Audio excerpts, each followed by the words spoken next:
Nothing can be more frustrating when you sit down to watch one of your favorite programs on Peacock TV and you run into issues streaming it. Well, in today's tech video, I'm going to show you how to fix Peacock TV if it isn't working on your Firestick.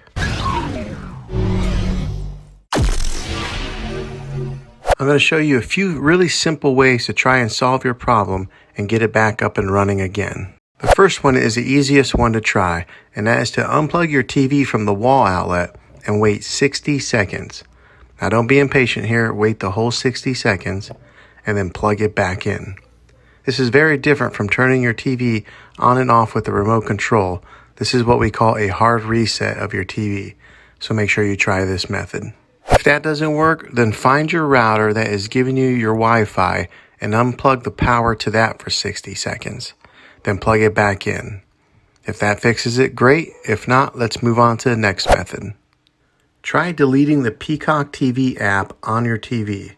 Go to wherever the apps are located on your system and remove the app altogether. Then reinstall the Peacock TV app again. After you reinstall it, you might have to log back in with all your credentials, but hopefully this worked. If this doesn't work, then I recommend buying an affordable Roku stick or Amazon Fire Stick. Plug that into the back of your TV and use that as your main streaming player, and you'll be able to access Peacock TV that way. I'll put links in the description down below of where you can get one. Well, hopefully this video was helpful. If it was, go ahead and throw a thumbs up on it. Go ahead and subscribe to my channel. I make tech videos all the time, and I would love to have you back in the next one. Take care.